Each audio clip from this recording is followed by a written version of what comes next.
This is AV SuperFriends Off the Rails, an almost regularly scheduled open discussion on audio and video in higher education. We'll sound off about our most brilliant ideas, our dumbest mistakes, and everything in between.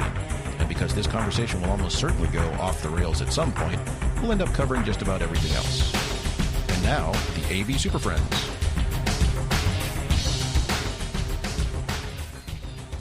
For April 11th, 2025, it's the best sounding... not really. Podcast in higher ed. This is the AV SuperFriends Off the Rails, episode number 107. I'm going to stop right here. Ooh. Apologies at the outset for those of you listening to the live stream and the recording later. I broke a whole bunch of stuff. No apologies. And things are all break weird. Character. Just go. Levels are going to be strange. You're going to hear compression. There's two other people doing stuff that I normally do myself, so I'm hands up. I'm not doing any of this. So it is going to be a very unusual show today. So it should be fine. Yeah. With that said, here we go. Broadcasting live from coast to coast and everywhere in between, transmitting across time zones faster than crappy hotel Wi-Fi, from the back of the rack to the front of the house. And I'm not doing any button pushing, switch flipping, or turning knobs today. Weird. I'm Chris Dector, and you're back. You're tuned in for another Friday afternoon podcast adventure. Good Lord, this AI is doing that for us. Man, yeah, we could use. Oh my goodness! You call me Al. Yeah. All right. He's an Al. Mixing. Now cue up our elevator music here. Yeah. Are you ready for it? Here we go. Go for it. So let's say hello to today's panel of AV SuperFriends. I'm joined by a Director of Unified Platform Enablement from Kansas City. Say hello to Jamie Reinhardt. This is where there'd be clapping, but I don't have any of that running. Also joined by a Manager of Transformational Signal Delivery from Corvallis, Oregon, Mark Kolowazinski. I don't even know how to make these cables line up. But somewhere they're gonna meet, and we're gonna get something going on, and it's gonna be transformational. I promise. Also joined by our Vice President of Immersive Alignment from Bowling Green, Kentucky, Mr. Justin Rexing. So this is real. So I ensure that our business actions and communication and culture, this is important, and culture align with our core values and principles here at AVSF. That is the most management thing I've ever heard. You're demoted. Core principles alignment. That's like the most professional I've been on this show. It might be. And might be right. Finally, very special guest, our Emeritus Executive Vice President of Legacy System Wisdom and Institutional Strategy, joining us from the beautiful Gulf Coast of Florida, Mr. Joe Cornwall. Greetings, salutations, wonderful to be here. What can I say? Thank you for not forgetting about me. I was commenting earlier, like the last half an hour has been just an absolute mess. And I commented to Joe, I apologize, but I know he loves it because this is what Joe does. So seeing us trying to fight levels and get things lined up in software, it's AV. 51 minutes, 51. It can only be more fun if you can find a way to get some vacuum tubes in there. Do that and stuff gets really interesting. It's happening on Jamie's side. Sure. It's already happening. Yeah, we don't know what's going on in the background, but clearly tariffs are taking a toll on our production capabilities here. But we're trying. And I did not click update. That's 35% overhead on. Yes, they're taking it off the top of our bandwidth and everything. But here we are.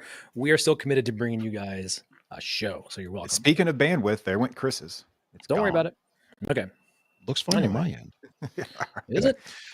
Well, I don't know what's happening. All right. So on today's show, we're going to discuss a surprising anniversary of a connector that we all love, as well as a new connector with even more capabilities. We're also going to talk about, ironically, how audio quality is critical to a successful AV technology experience. That's why we've been spending an hour trying to figure out. Yes. Wild. Anyway, but first, let's do some quick housekeeping. So first of all, if you're listening to this as recorded MP3, we do stream live on Fridays at about 3:30 Eastern or 12:30 Pacific, or whenever I get everything working normally.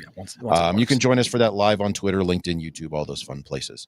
If you can't join us live, we still want you to connect with us on the socials. Please follow us on Twitter, LinkedIn, YouTube, Blue Sky, all those fun places, and keep up with our latest updates and news. Please spread the word. Share this podcast with your friends, colleagues, enemies, perfect strangers. If you could be in line at the grocery store and hold someone's cart back and not give it back to them until you make them subscribe to this, that would be great. Take something out of their cart and say, "You want this back? You subscribe to this first." So make sure they pay for it first. Make sure they paid for it. Take it. No, in the line, Justin. Are you paying stuff before you get in line? No, in the line. I'm paying for it in the line. Don't take things out we're of within cards because then they want you to pay for it. Yeah. I have a whole also, cart to take. if you do want to support this nonsense and help us fix whatever I just broke today, please consider donations. Your contributions help to keep bringing you the news that you love. And for those of you who donated, thank you. Right? Yes, we do get regular donations, so thank you for that. One of these days, I will start calling people out on that because we do want to thank you by name. But thank you for keeping this. Calling you out for donating. Yeah. Put them on blast. You know what I mean. It's a whole mess today. And we do want to hear from you, so please reach out on Twitter, LinkedIn, YouTube with ideas for shows, or if you want to yell at us about how wrong we are or why we sound so trash today, that's that we can do that there. So hit us up, mailbag at AVSuperFriends.com. Whatever you did, Larry, you messed this up. Oh yeah, Larry's gone. You just noticed that? He's Yeah, got a this is gig hot with a hard garbage. rock band. This is garbage. What are we doing? All right. So with all that said, you've waited for it all week. All right, hit me with that news. Yeah.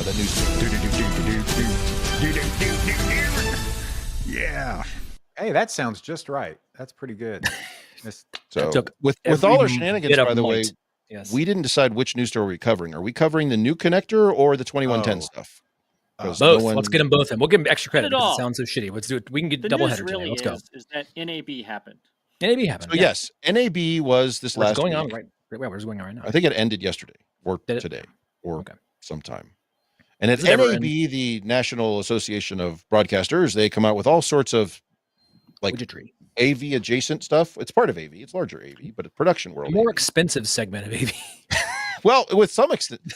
Yes. But the thing you wanted to talk about was that one company that keeps showing up as a disruptor because they're not as expensive and they're getting those technologies out to people who might otherwise not experience them. So again, and this makes people bristle when we say it, but again, kudos to the folks at Blackmagic Designs for getting their stuff out there and just pushing those technologies. All right, Mark. The whole line of the new 2110 adapter and that whole series of fun widgetry. If you haven't seen it, go check that out.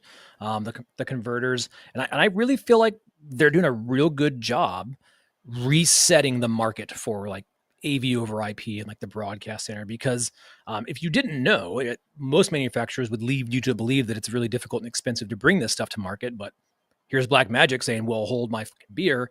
Look at this little thing. I'm going to bring it to you, and it's going to change the way everything. And even if it's not the best whiz bang thing in the world, I like the way that they're just pushing it out there to get better awareness. It doesn't have to be perfect. It's about momentum, and the momentum and the way that they're bringing them to the market and just making really cost effective. And people are going to say, oh, but it's disposable. I don't care. I really don't care. Any tool that gets out there that gives people the opportunity to play with the technology and get their minds around AV over IP and all the pieces, then how to convert the shit back, kudos, because I think that's what the market needs. It needs cost-effective ways for people to get their minds around this shit. Yeah, I mean, you're not wrong. I just talked with somebody yesterday maybe, one of our friends, I'm not going to name his name, but we were talking about the Blackmagic stuff, and he was rattling off everything, and I was like, you think it's going to work? He's like, probably, but for that price, it's worth gambling on and figuring stuff out because you can learn. Yeah. This is what I did, 6-7 years ago with NDI, right? Mm-hmm. Bird Dog came out around this time and said, look, I got a $500 NDI encoder decoder with an HDMI port on it. And I deployed entire room systems, AV over IP, $500, and I used dozens of those Bird Dog minis, and they're still running. They require a few more reboots than we really want, but they're $500 a pop. At the time, NVX was running over $1,000, OmniStream was running over $1,000, and I just wanted it involved. Now, Blackmagic, you can get in the game. Get in the game. Yeah. That's the thing, right? And the SMPTE 2110. I mean, that is in the broadcast industry. That's what's next. They're rolling it out quick. They're getting it. Being SMPTE, and then they have the AES 67/70// but they have AES on the backside of that. So if you get your mind around that stuff, you are set up for success. If you can get your shit right for 2110 and AES 67, you're there. Yeah. You have the bloody fingers for being on the cutting edge, and kudos. And so I love it that the Blackmagic's throwing these things out there for $550 a box, $600 a box. I'm like, man, that's worth the gamble. And yes, Blackmagic, their stuff is great for the 2 or 3 years that it works, and it's commodity hardware, but it works pretty well for the right price point. You just have to know what you're buying. You know what you're purchasing when you purchase it. And at some point in 2 or 3 years, we were past whatever they're selling today anyway. So move on to the next thing. But I love these announcements from them. I think it's great. I think the fact that they're basically bringing affordable hardware to the market with the ability to take software development, wedge it in there, and you know what? Here it is. And if it's not perfect, we're okay with it. But it's going to be more than good enough for a lot of people out there. It's going to get traction. It's going to lift. It's a tide, right?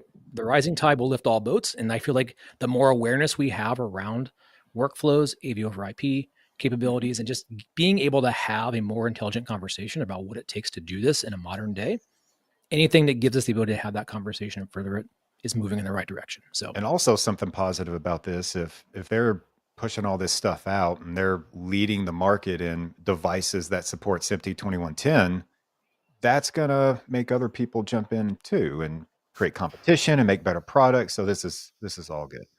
Yeah. Oh, and by the way, if you're kind of pissed off with the new Adobe pricing, the DaVinci nonlinear editor is not bad. I like using it too. So while you're in the website, go ahead and hit download. It's free.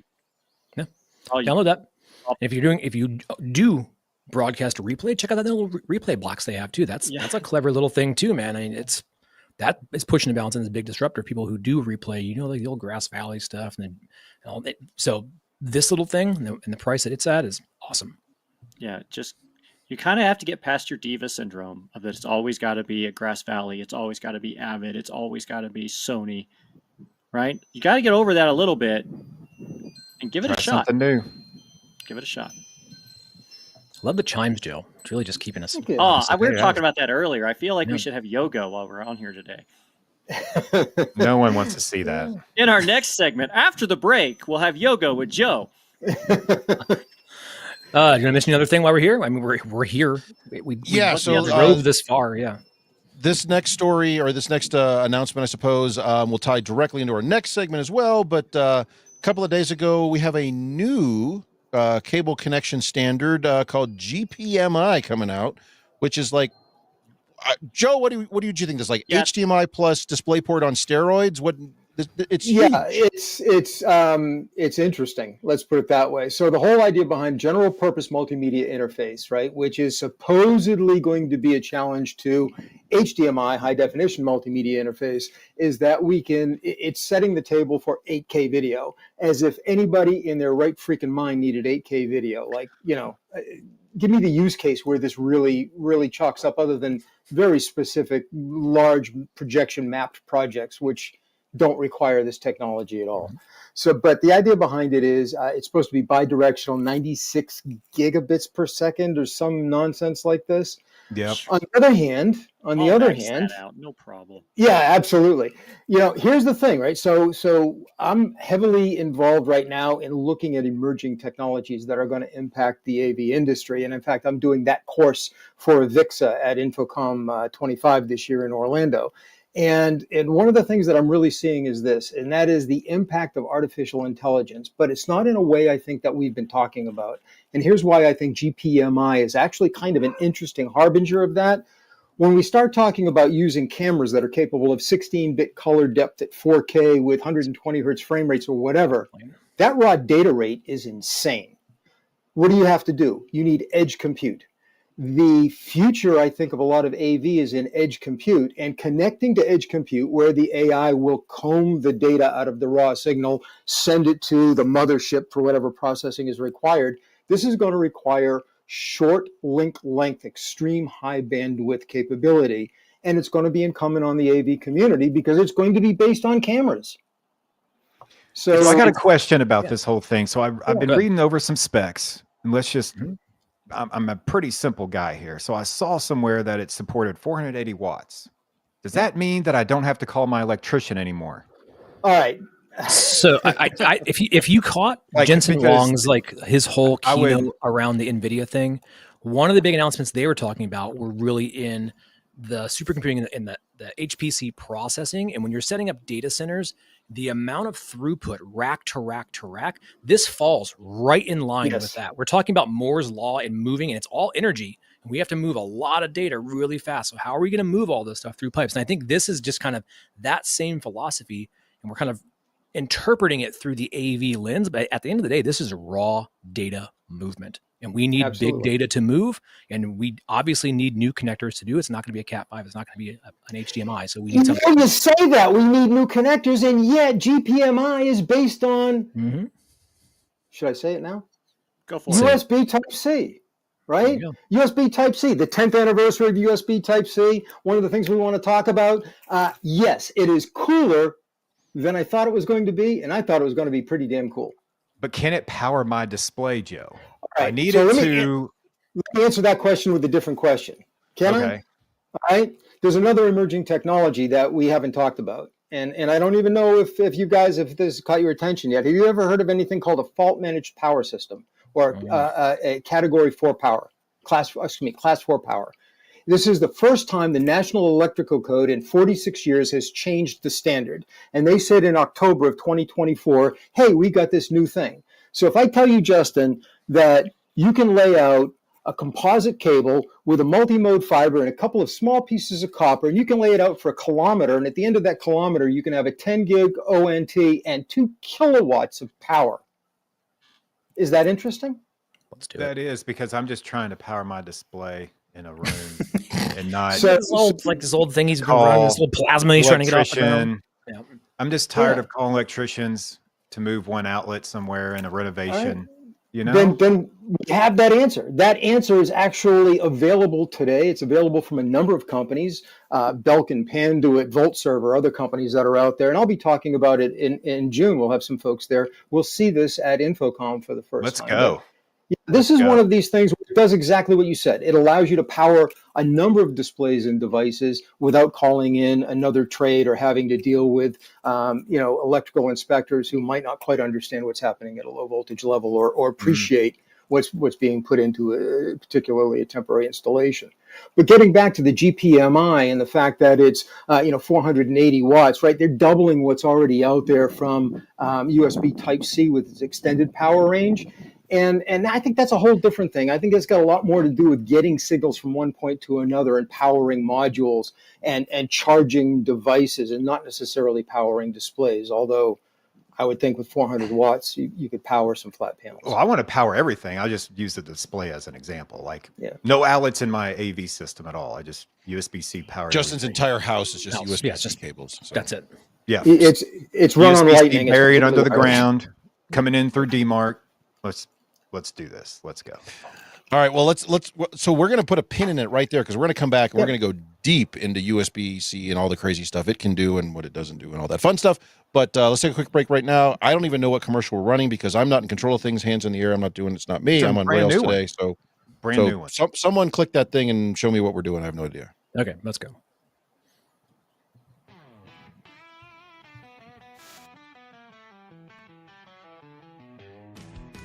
The AV SuperFriends are sponsored by Computer Comforts Incorporated. CCI has been building tech furniture for the education market since 1987.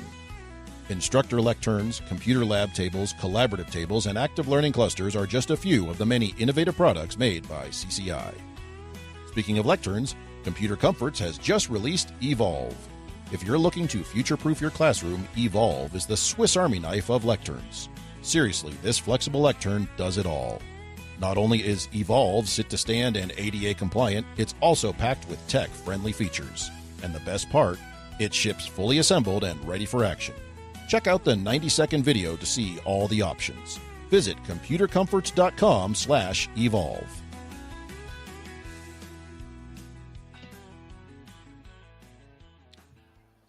That announcer sounds like me with more bandwidth. It's weird. Yeah, imagine what you could sound like, Chris. That's the AI version of you. It's not the real version. All right. So, Joe, you mentioned a few minutes ago, and this is why we wanted you to come on, because when I was just looking through news feeds and stuff, and a few weeks ago saw, holy smokes, we got like the 10 years of USB-C. We need to get Joe Cornwall here to set us straight on this stuff. So let me couple of bits of background. So USB-C itself, although it still seems like this connector of the future, it's been around since 2012 for the spec, and the first products hit the market in spring of 2015. Well, let me rephrase. There were some out in 2014 as well, but it was mainly like USB data rates and USB like accessory style things, USB hubs and cables and whatnot. The first, let's say, source devices, there was a Chromebook and there was a MacBook very early on in early 2015 that had USB-C on it with no full-in DisplayPort, alt mode, USB data, power delivery. It was doing all the things that we want to do with USB-C 10 years later, and we still struggle with at times. And there was devices out there 10 years ago doing this, and USB-C is like the thing we love to hate. We want all the capabilities. We love it on paper. We want to use it. And yet there's, I think, and correct me on this, but there were so many early devices that came out there that had wildly varying capabilities that it kind of muddied the market to the point where USB-C, it's only been like in the last 2 to 3 years when we're like, hey, there's enough devices doing it the right way, using all the capabilities of what that connection point is capable of, that we can start really talking about USB-C as a primary connection point in our AV systems. Did everybody else hear yeah. the frustration in Chris's voice when we went through that whole thing? I heard a lot of frustration. I love it. I do, actually. Jeff, Yeah. All I can say is thank you, Apple. I mean, come on. You guys created part of the spec for the actual interface. By agreement with the USB Implementers Forum, the very first product to carry USB Type-C was a MacBook. The second product was a Google Chromebook. And then you finally decided to actually educate your Apple customers and put the stinking thing on your phone. What, last year? Gee, nice on-ramp, guys. Take your time about adopting your own, right? All right, I'm done with that rant. Yeah, I'm done with that rant, and I say that because I understand where they went, right? I mean, obviously, people were using a Lightning connector, and they didn't want to get into the ecosystem as quickly as they did.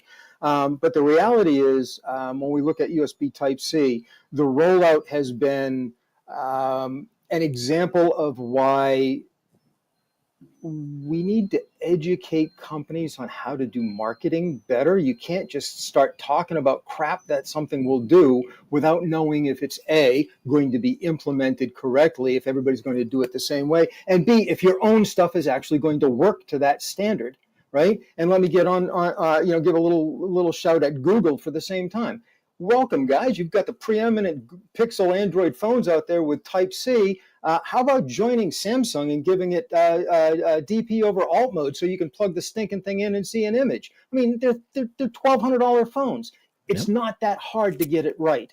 And I think a lot of that goes back to marketing departments unleashed, talking about nonsense they think people want to buy without actually talking to anybody with a technical sense of how does this fit into the world that we live in. Yeah, I think it's a really fascinating journey, right? I think even now we've seen a lot of journey's the right word. Yes. Yeah, the listservs. It's been like it's now in the zeitgeist. What are you doing for your standards around USB-C? But it's still being talked about as a connector, connector. Not to me. It's USB-C is about a capability. That's right? our fault. That's and our it's fault. like, and right now it's like I don't care how the fuck you're taking a USB-C and converting it to an HDMI cable. I really don't care because that's not doing it correctly, right? Just having a connector making an HDMI is just called an adapter, right? And so at the end of the day, I want USB to be all the stuff or I want nothing to do with it. If it can't do all of it, it can't do any of it. And so that's kind of where I'm at. And like I'm kind of sick of people talking, how are you getting USB-C connectors for people's laptops to give you video? Pick any of the 1,000 adapters on the street and that's how you can do it. But come back and talk to me when we're talking about data and backplane and all the other stuff I want with it. Until then, it's not even a conversation. If I put it in, it's got a dock in front of it and it has everything.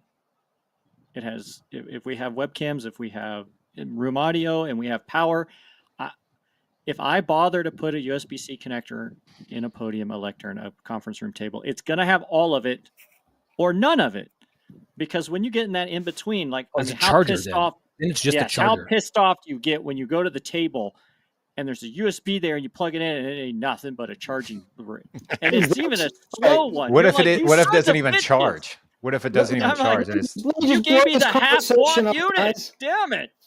Let me blow this conversation up. Did we ever put a sign on any of these things saying what it can do? First of all, as an industry, and I'm not talking about just the AV industry, I'm talking about the entire electronics industry, stop calling it USB Type-C. That's the friggin' connector. It's USB 4, okay? So if you really want to talk about capabilities, label it, this outlet is USB 4 capable, or it's not. We have to identify capabilities. Because a port can do a lot of things doesn't mean that it necessarily is doing all of them all the time. Right? I'm with you guys. I don't put USB-C out there unless I give it everything. And we've talked about USB-C in some conference rooms in IT. This is talking with other IT folks. Like, what are you expecting this USB-C to do? I need the cameras and the microphones. Yeah, I was right. like, so do you want Ethernet too? Oh yeah, that'd be nice. You want it to charge? Well, yeah. I was like, okay, they're not. So they're almost expecting those things to happen automatically when they plug things up. So kind of going back to what Mark and Jamie was saying, yes, if I put that out there, it's going to do everything it promises. And I haven't put one out there yet. So that's my take. If you're going to do it all. Jump all the way in. Cannonball in and make sure you're getting all of it. You'll find that you're going to have a hard time finding all the right product, but get out there and do the homework. What I really get pissed off about right now is that even if I've got the right homework and I've got the right product, not all phones, not all tablets, not all laptops actually accept not our problem. All of the things. I know, but if you're going to put it out there and you say it has everything and they plug it into their laptop special, they're like, oh, well, it's not charging mine, or oh, I can't do it. I'm like, son of a bitch. For the sake of this conversation, awesome, but it's can not. we define everything? Right? Because you guys keep saying everything. We have at least 20 minutes. We can answer everything. Let's go. Yeah. I'm up for that kind of challenge. All right. Everything. Let's start with charging. When we say everything, perfect. Right? Nobody's giving it everything, because if you're giving it everything, then you're putting in a charger that can scale from 15 watts to 240 watts. Yeah. No one is doing this. You're not going to get through UL listing. You're not going to get that thing through UL listing if you're doing that. Well, you can get, you can buy the chargers. That's not the issue. And the money is just more money. I mean, that's not the issue. Print more of it. No, the other part of it is, what part of charging is universal? What part of charging is good enough for everybody who's going to plug a device in? And the reality is, it's 45 watts. If I can keep that laptop from hovering below 5%, I'm good. You're saying, keep it alive. So a 45 watt charge becomes universal. And to somebody who's got a state-of-the-art whatever notebook that's going to charge at 90 or 120 or 150 watts or whatever, is it going to charge rapid? No, it's not going to, but it's going to keep it from dying while it's in use. Life support. On your job, right? Let's talk about everything. So we can have USB 1.1, 2.0, that's one format, and that's going to be all your peripherals. USB 3.0, that's going to be your camera ingest. DP over alt mode, right? Or display link, which are the two output types. Those are all available in docking stations, right? Mm-hmm. So, okay, we can have all of that set up, and I can have now, if what you're saying is I want everything, but wow, putting in 18 everythings at a conference table is you're maybe going to get one. Yeah.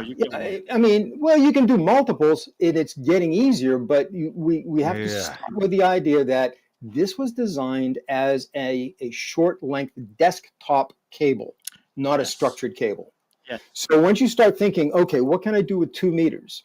Well, I can take any spot and within 2 meters put in a docking station and then break out everything that I need. And the technology to do all of the carriage of everything that I need, that's existed for a while, right? So if what we're really looking for is, can I have a USB Type-C matrix switch that does everything for everyone all the time? That's scary. You guys just like puked a little bit in your mouth when you said that. It was kind of weird. All right. Please tell me if you very expensive. Do you know something? Was that 15,000 something? Not even dollars. What's more than dollars? These are products that I think that we're going to see, because keep in mind we had to reach a critical mass. Let me take us to a different story. Okay, let me give you a different perspective. In 2012, 2013, I was going on about HDMI, and most organizations were still, everything was based on VGA. HDMI had already been around for 5 years, and kind of still are over here. Just throwing that out there. So this is the kind of thing on the VGA empire. Exactly, right. So we're now at the point where I don't think any of us would think of a system as being anywhere near normal if it didn't have some HDMI capability, ingest or output. You're telling me. And I think we have to start looking at the same way when it comes to Type-C.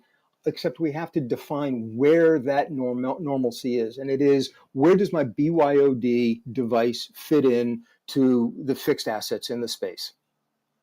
That needs to be That's type it. C. I think Type the C. BYOD is the story, Joe. I think that's Yes. really the crux of this whole thing. And it's like going out and grabbing the widget that has the form factor connector on it is one thing, but to me, how does this fit into your support and service strategy?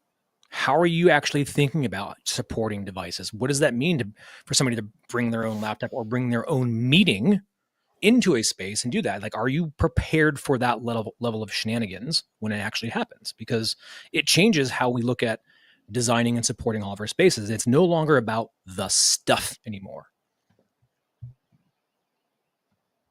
Was it ever about the stuff? To me, I don't know, but like, to me, it's purely about the BYOD piece of it. It's not about just the installed folks. As far as us, we, and this goes with any BYOD, we have our, base devices, our laptops, our DVD players. If it works with ours, we kind of can't support everybody's devices, and we just tell them tough luck. It's kind of part of it. Wait, you can't be in here. If somebody brings in a Chromebook to or an IBM laptop that we have no control over, and their settings are all screwed up, and their laptop.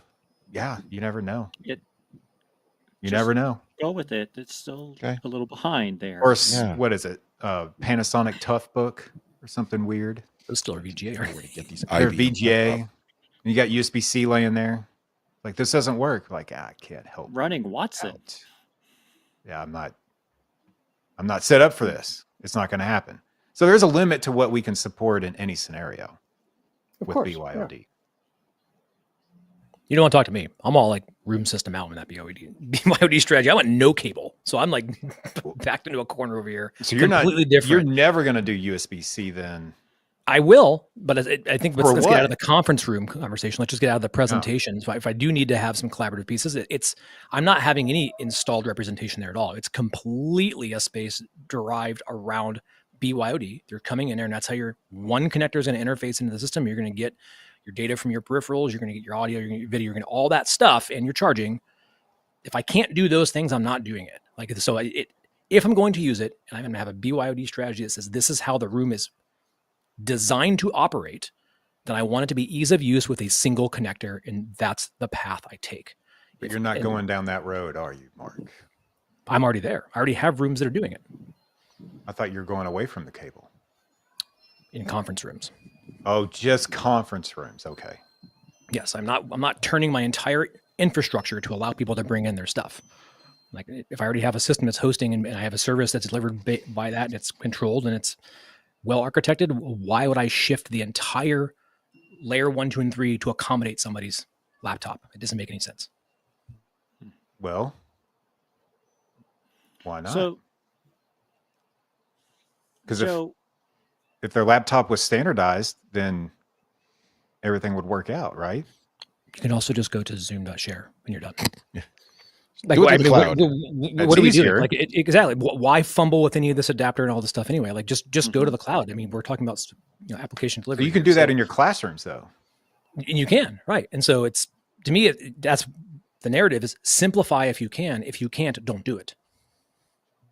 I feel like you're trying to talk everybody out from doing USB-C. No, I'm saying do it, but do it right. I think that's the crux of it. Yeah. Leverage capabilities appropriately. Too many. Mark, you brought it up earlier. You get these questions on listservs. Hey, how are we all doing this? And most of them are, I have a USB Type-C cable that goes this far, and then it hits an adapter, it hits a dock, it hits something else, and it can immediately converts it to everything back to the way they were doing it before. And I'm like, well, is that really leveraging the capabilities of what USB-C could be delivering in these systems? And it's really not. It's kind of cheating, because then just Joe, to your point, just the connector matches the hole in my device, and now I'm happy. Correct. I would say the bulk of people there. The bulk of people doing it are thinking about, how do I get video through this form factor connector? And power. That is the bulk in power for charging. And then when they say video, they're assuming the audio is with it as well. And so I think that's the God honest truth of how people are actually approaching it. And so I need a connector that allows somebody to take their new stocking stuffer widget with USB-C on it and work in my classroom. I hope there's something they can plug into. In their mind, they're just thinking about getting the video out of that device. And it's And they're usually out. assuming their laptop is charging and they're getting network with it too. It's And usually all the other out. USB stuff. I want to show something. That's it. It gets more complicated if you also need to ingest video. If now we have to share cameras, because sharing peripherals on a computer, that's just not how those peripherals were ever designed to be used, right? That's not the way the USB pyramid has ever worked. And we found ways around it. We found hardware patches. But USB-C is built on, I don't know, a foundation of hardware patches, I guess, right? Like it's all been, let's make it do the things that need to happen because it's manufacturing efficiency for a manufacturer to have one port, one connector, one chip that drives it, one set of firmware that makes it go. Now I don't have to worry about matching all these connectors. And frankly, the charging alone to me is a complete game changer when you think about it, right? So I'm bullish on that. I think one of the challenges we have with Type-C is there's two perspectives that we look at it from. The perspective of the AV professional saying, how do I accommodate this connector and all of the things that it can do, knowing that the person using it is completely unaware of what it can do, what it can't do, and what exactly their system is capable of, right? So that's one problem that we have with it. The flip side of it is, from a consumer or a user perspective, I got one port on my gizmo, and when I go home and plug it in, it does all this crap and it does it exactly the way I want it to. Why is it so stinking hard for that to happen? Right? It works in my living room. Why is it hard for it to happen in a classroom or a conference room? Well, there's lots of lots of questions about that in everything, not just USB, but networking, sharing, absolutely. testing, all that stuff. And a lot of things that education and assumptions, right? It's a lot of it's got to do with how are we educating the customer, what are their expectations, and are we listening to their desires when we're creating a system? I'm not saying, Type-C is the panacea. It should be every connection, but I can't imagine a system that doesn't have Type-C in 2025. In the same way, I couldn't imagine a system that didn't have HDMI in 2012. Don't come to our campus. Let's go back to that 10 years ago thing. Yeah. So you see this 10 years ago. This has been an evolution, and you've come on our show a couple, and it's one of our most popular shows is when you educated us on USB. Let's go back to that 10 years. You found USB, but it wasn't the MacBook. No, it was actually so the first devices came out, and I was involved with with USB for the organization at the time. I was working for Cables to Go, part of Legrand. So I was also following the USB Implementers Forum and Emerging Technology, something that I continue to do today, even though I'm retired. So as I'm looking at it, what I see is this Type-C, and it dawns on me at the CES show, I think, where I first saw it, that like, wow, this thing really does everything I can imagine a small connector doing. And at the time, I was fascinated with the idea that every smartphone is a supercomputer in your pocket. Why are we carrying around a tablet and a PC and a smartphone? Can't we find a way to make these things all so I can have one device to access everything I need to access? And this came out, and I was really fascinated with it. So let's jump ahead.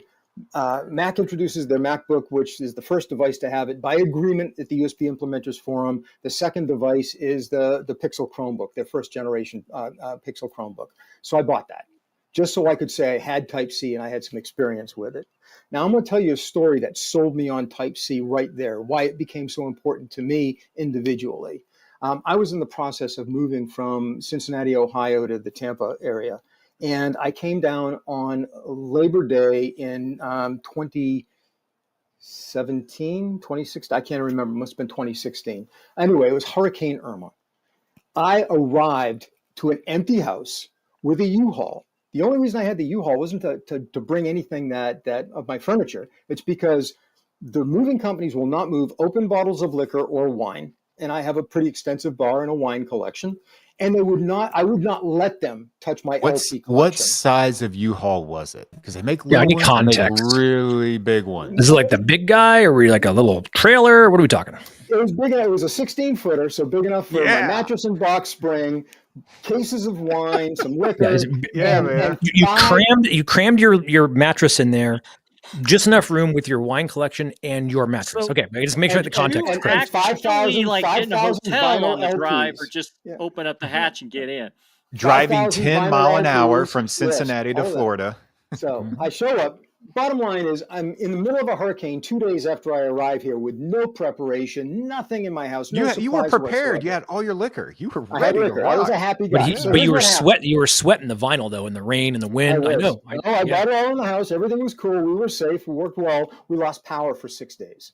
So over those 6 days, what I found out about Type-C, and this is what kind of blew my mind, was I had a Type-C connector for my phone in the car, and it could charge my laptop. I didn't have to go looking for some power brick that had some goofy-ass barrel connector. I didn't have a generator. I didn't have an outlet. I had a car with a battery, and there was no place I was going to go that had electricity because there was a stinking hurricane in Florida, which means you're kind of screwed for, in my case, 6 days. I was able to charge my notebook in the car at night and to charge my cell phone and then hotspot during the day. Nobody at work. I was doing webinars. I was taking conference call meetings. I worked without power for those 6 days. And no one knew that I was working remotely from essentially a car battery. And I attribute that to the fact that I had one connector that allowed me to share charges between devices. Think about that for a second. That's revolutionary in the last 10 years. You never had that before in the history of our products. It's cool, isn't it? Standardization. It's amazing. Elegant. It's very elegant. It is. It's very elegant. So yeah, now what happened with this? All right. So we take what is a very elegant idea that's going to incorporate all of these capabilities, and we do a couple of things. First, we hand it to the open market, which means every company has to be better than every other company. So now we come to Sony JVC. I'm going to make VHS. I'm going to make Beta. All right, let's get into it, right? So now we've completely screwed the pooch when it comes to educating the customer base. Then what we do, we hand it over to the marketing people.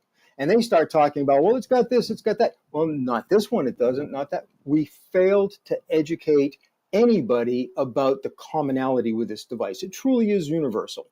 And today, if you plug it in, yes, there are phones that don't have DP over alt mode. There aren't any PCs that I'm aware of that have a Type-C that don't have DP over alt mode. There might be, I don't know, it might be some inexpensive stuff. Tablets, kind of the middle ground. Mm-hmm. It's not that hard to say, if your device has this ability, it can do this. If you plug it in and you don't see it, it's because your device doesn't have that ability. Done. Yep. I do like when I plug my laptop charger in my phone and my phone charges in 5 minutes from zero. Super fast. Like it's probably really good on that battery. Wow. But man, and it leaves a permanent charred impression on your desk of the phone cooking itself. Yep. I love that about USB-C. I'm sure it's great on the phones. So is there anything that within this realm that we see coming up that's even more exciting? Like what adds to it? What improvements in the next year or two, whatever, that we can get excited about that might push this even further into the more accepted connector or standard? So in looking at my crystal ball, if we're talking about USB Type-C, I think the most exciting thing that we can talk about right now is what we're talking about on this show at this moment. That is standardization. We've gotten past the point where some companies are doing it this way and some companies are doing it that way. I'm not sure because I don't have the Pixel 9 Pro, but I believe that Google finally started adding DP alt mode onto some of their phones. I might be wrong on that, but I heard something about maybe it's coming up on the Pixel 10. I'll find out. But we are seeing standardized capabilities across most of these devices, which means that we can start looking at how do we have standard implementation in classrooms, conference rooms, huddle spaces, or other places where people are going to be. I think it's very cool, too, that we now have the ability to provide, particularly in a university setting or a school setting or something like that, where we have a large amount of the populace, to provide standardized charging. Like you don't need to have special chargers. You can put in wall outlets that have Type C 30-watt chargers. And guess what? That's enough to get your shit going. Right? Better than nothing. And guys, Amen. how many times have you sat on the floor at the airport because that was the only duplex that you could find that you could plug your gizmo in? That's the story that I've told people, architects. We have that I tell all them, over our like, imagine campus. being stuck at an airport. What utility do you need? That's what students need when they're waiting for classes. That's just like being stuck in an airport. They're all waiting for their flights to leave and arrive, and that's what's going on. So along comes Cisco, and they make a brilliant idea. Cisco sits back, and this is actually one of the use cases. They came up with one of their PoE-powered switches designed at 90 watts. Specific use case was to charge USB Type-C devices, right? So that you could put in Type-C connectors that would give you Ethernet and power. And, unfortunately, that's not all you need. As you guys know, you need more than that, right? You need to have connection to local devices. Charging? Yeah. So there's a lot of cool stuff. And I think that what we're going to see this year is this standardization. The fact that everybody finally Apple decided to use this connector on all of their devices. So it's become at least that universal, right? And then now phase 2, what's going to happen in new products? Well, we're seeing 2 areas, I think, that are really exciting. And the first one is this is a desktop connection, right? We're talking about something that even under normal operation is 20 gigabits per second. This is de rigueur. This is like the lowest level. You don't have crap behind your walls that's doing 20 gigs. That's just, unless you're running fiber to something, that's just not a LAN, right? So we're dealing with very, very high speeds. What we're going to see is a proliferation of extended solutions that allows us to get out to at least 10 meters or more. Most of these solutions will be hybrid solutions where we're using a combination of copper and fiber to make this thing work over a distance. But that's neither here nor there, the fact that it works over distance. Once you have it working over distance, I think then the next product that we see, and once again, I think we'll see some of this year, is going to be the introduction of true USB Type-C matrix switching that might have 6, 8, 10 inputs and allow you to share peripherals. It's recombinant innovation. The technology exists. Now it's a matter of the programmable gate arrays and writing the firmware and putting it in a box and surviving all of that with the tariffs that we're going to deal with. Really interesting to see how that plays out, to see what colleges and universities start buying that 8x8 USB-C matrix switcher. Yeah, USB-C matrix switcher makes me feel weird. I'm not. I got to see that thing work and put it through its test. I feel like it's one of those, why not? And then, oh, Jesus. And you're like, Jamie, just because we can doesn't mean we should. Like, why not? We're gonna. I'm in. Do it. But 8x8, I get it. But in the reality, if you had a solid, dependable, 4 input device that could then go into, right? So you could put it at a couple of different podiums or teaching stations, and that's the only places that you needed to plug it in, and it gave you 60 watts or less of power. You don't need a special cable. It gave you, up to 4K video. Now you do need a special cable, right? You need a cable that's going to have an E marker. So you got to make sure that you're providing either a whip or a cable. You can't let somebody walk in with their charging cable because it won't do video. Once again, this is an education thing. But if you could have a solution that would plug into each podium in a teaching space and perhaps a couple of seated areas in a teaching space, that 4x1 or 4x2, is that useful? Does that answer a lot of what you need? If really, in most teaching spaces, I really would just need, if I was to dive off that really tall diving board, just a 2x1 USB switch would suffice, I think. That covers all of the things: the charging, the video, the intake, the output, all of it. Like, because that you got usually one dedicated computer and maybe a BYOD spigot, maybe not. Maybe you're going to go the Mark way and do Zoom and Teams wireless. Not, there's options, but I don't know. I'm going to do a 16x16 USB switcher for my whole building. There's part of it that feels like Justin, you need to save 3 of those lanes to connect to the next one so you can stack the matrix We're gonna switchers stack in the old them days. through floors and everything's connected so I can send my video and audio from floor 1 to floor 3. Perfect. Is there a chance that USB-C is really just like the holding pattern? And is it the challenge to get everybody to start playing by the same kind of profiles, and that is it like a momentary thing? Like, yes, the charging seems to be like this preeminent use case, but is it kind of just holding and waiting for the next generation of network to proliferate, where wireless becomes more ubiquitous and like all that same capability is there?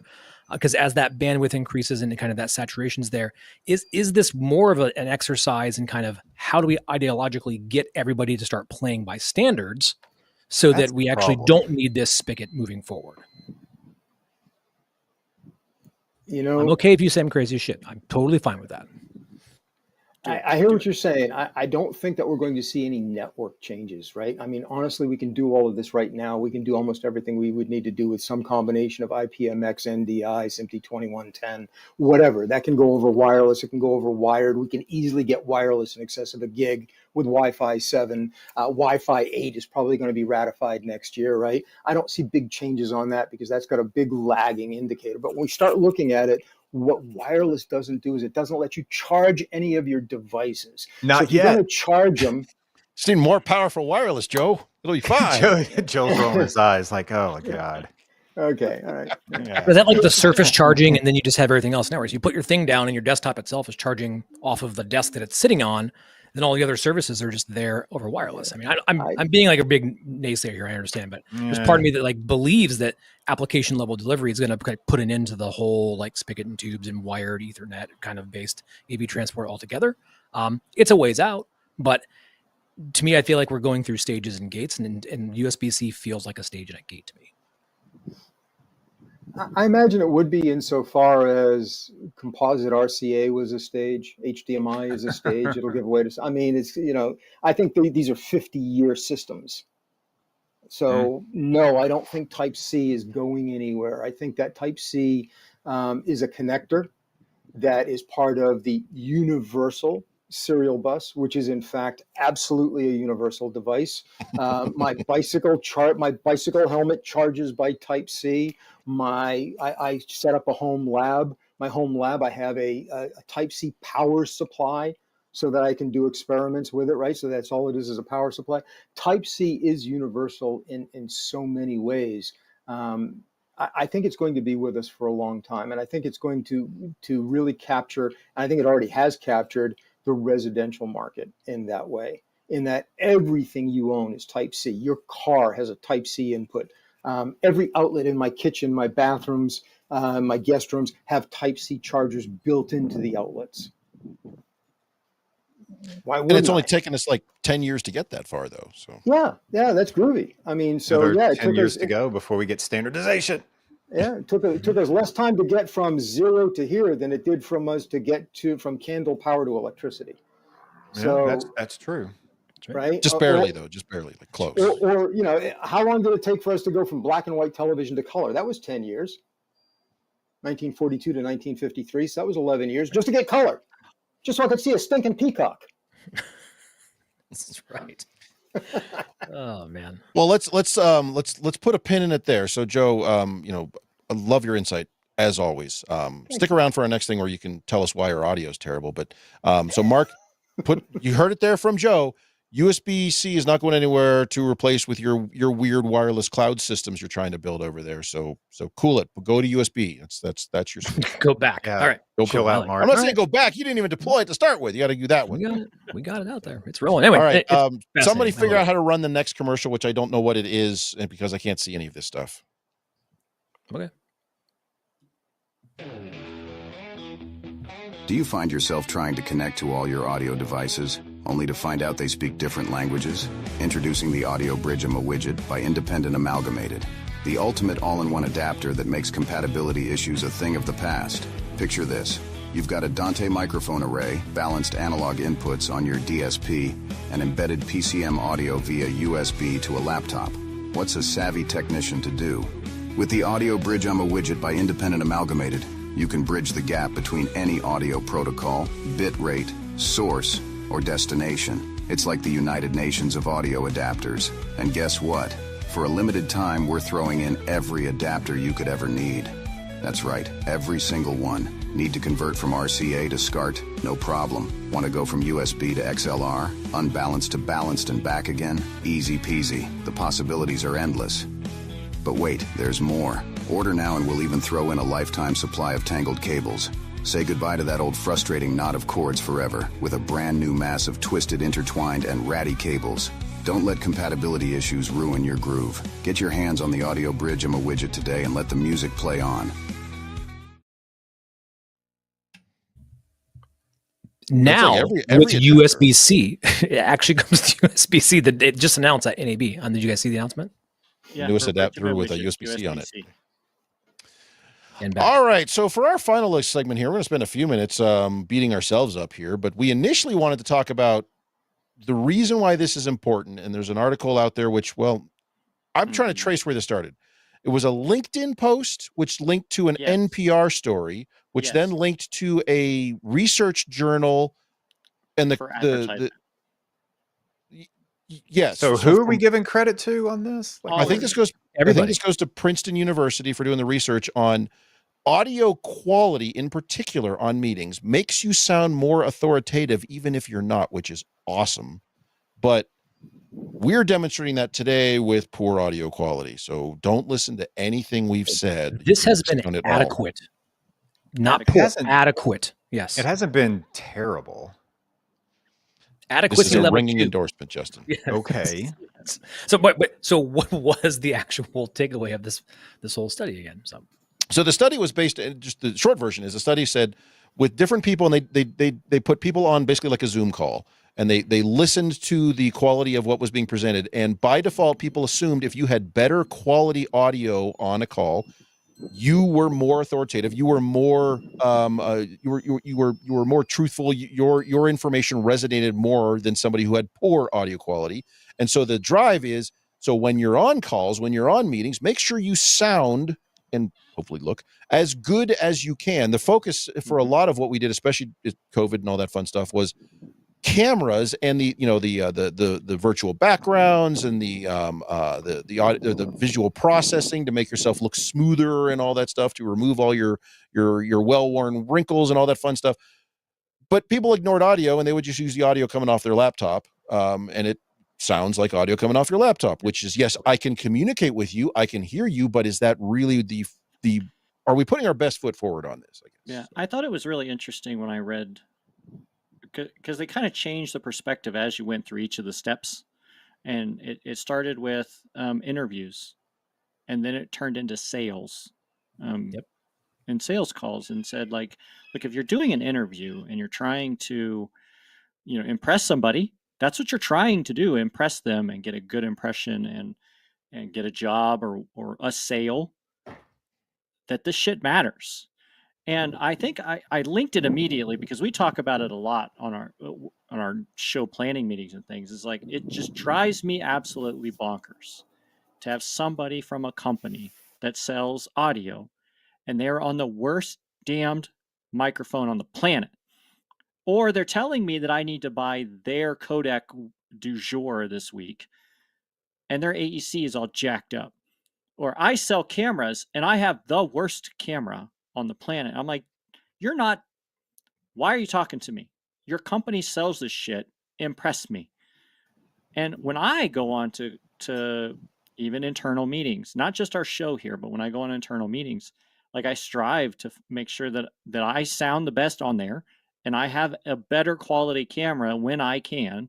Sometimes we travel and I get it. Sometimes you're mobile and you just have to do what you can, but I want people to take me seriously because, as we talked about on the show, suitcase syndrome, right? The consultant always gets the benefit of the doubt. Well, this is my kind of the only leg up you can have is like, well, look at me. The consultant looks like trash over here, but I'm telling you internally and looking good. Well, okay. The best is this ugly mug. You're really pushing it right now. But I'm sad. I hear it. They sound like a radio guy. Well, not really, but thanks. But I think it's important. And it was interesting to see that this came out of other studies from other industries, not just AV, and kind of backed up that thought. And here we are. Well, it's common sense, Jamie. I mean, like, I was just thinking about, if you're looking to get your landscaping done, right? Just something very basic that usually some people do, right, with their houses. And you go, you pull up to the landscaping business. Yes, the best sounding. And there's weed whacker we trash have. cans out front, and It's all there's concrete. no landscaping. It's all concrete. It's all concrete. You're like, what the hell is that? Like, are you going to hire them? Or are you going to be like, this was kind of weird. Maybe we should go down the street where they actually have plants, right? So if you're in the AV industry, you might want to think about good video quality and good audio quality if you're doing podcast or if you're just meeting with people. Probably important if your company specializes in that. And it's a real easy step to go into our everyday operations if we're supporting classes. It doesn't cost a lot either. It's not expensive. No, and we want the instructor, we want the presenter to be in a position where they are authoritative, right? I am an authority of my knowledge base, whatever that is. And this is just one little thing that perception can fix. And I don't think we don't put enough stock in that sometimes when we put these out. We put out what we have as cheap as possible, but not taking into account that we want this to be good, adequacy or better. And I don't know if it's authoritative more than just getting respect, right? Oh, there's Larry. So Larry's watching, but not part of what we're doing. Do we need a... Larry had a conflict. So Larry comments, the AV guy always needs to look and sound the best. Larry had some family not things today. Always. Oh, well, we'll have a discussion with Jamie, Larry to your later. point about classrooms, I was in one the other day and they were doing an open forum and they had somebody coming in talking about things. And that person did the traditional, can everybody hear me? And they didn't use a mic in the room. Now, we had mics in the ceiling to pick them up so they were on Zoom and everyone online could hear them. It was fine. You could hear them, but it didn't sound great because they opted to not use a microphone in the room, which, and arguably in a room full of 40 people, you didn't necessarily need to. The volume was there, but had they worn a mic or held a mic, they would have sounded that much more authoritative. Their message would not have changed. The information they were imparting would not have changed, but the way it was being conveyed, I think just psychologically, that person's in charge. They're holding the mic. They're talking to me. I can hear everything they're saying. I hear every little bit. Yep. Professionalism. It's a different level of professionalism. In this modern day, it's just the new version of professionalism. What you say, how you look in the immediate and also wherever that can be heard around the world is important, and be mindful of that. Not so much how you look for some of us. It's all about your look, Justin. But you're the one who gets things decorated behind them changing throughout the year. You want your online presence to look good. That's Look at him not now. me. That's my interior decorator that I married. But also, she wants you to look good. she's wants trying you to really look hard good. to make me look good, and I'm failing because I haven't got a haircut in 3 months. And this weave is getting... gave I you will one go last back show. to AI faster than you can blink and get you more haircuts. So yeah, we're working on things. All right. Over here. Well, We all try. Again, apologies for the quality of today's show. Hopefully, do not take this as indicative of our general It was good enough. production. So It was good enough, Chris. Yeah. All right, fine. I'm just ticked because all my other stuff didn't work. So, Joe, thanks for joining us. Pleasure. Wait, hold as on. always. Who's roll? I'm not pushing the buttons here. Someone stop that one. You have to stop it. We're already going. Yeah, someone's got to hit stop. Or there you go. Oh, Joe, tell us about this class you're teaching at Infocom one more time. Let's get that out there and how people can get in touch with you and all that fun stuff. Okay, if you're going to the Infocom 25 in Orlando this year, it's going to be a 3-day course, Saturday, Sunday, Monday. First advanced 3-day course, I believe, that AVIXA has offered at the show. It's called Emerging Technologies in AV, and we are going to be really looking at not just technologies that are new that we haven't seen, but technologies that are actually in use in AV adjacent spaces that should be in our palette of colors that we can paint with, that many of us, frankly, are So do you have unaware a of. teaser?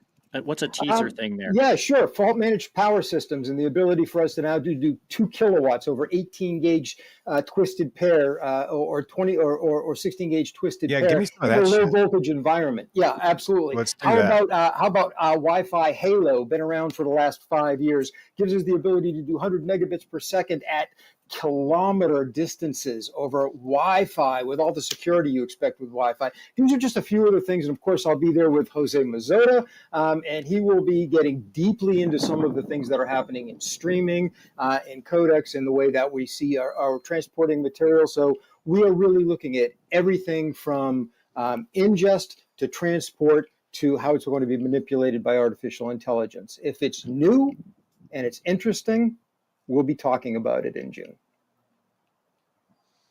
I'll be there, If it's but I new wish, and if We'll it's bring you interesting. back on the show. That's what's going to happen. I wish I could take your class, Joe. Justin, just go next door from your class. Go over to that one. I might just Everybody, sneak out. today we're going to take a break and we're going to go over to Joe's Field trip. class. Come on in. Absolutely. All right. Well, okay. Now we can roll out. This is weird. Me not doing this. This is very strange. I know, it's all just weird. It's the interns, all the interns. Chris The has floor lost manager control. on this, the floor director is getting a little. I out of am line. not comfortable with this lack of control. It's bothering me. I can tell. You really Makes driving me upset. See you all next week. All right. Thanks, everyone. Thank you so much.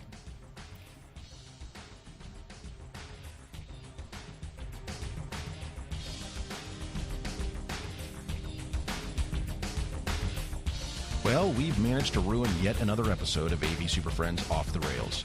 You can contact us with questions, topic ideas, or general complaints at mailbag@avsuperfriends.com. If you complain loud enough, we might just invite you on the show. Nice work, everyone. Sharp broadcast. Really good. Everyone on the floor as well. Really a lot of hustle. I liked it. The opinions expressed by the AV SuperFriends are solely those of the individuals and do not represent their respective institutions, organizations, companies, or clients.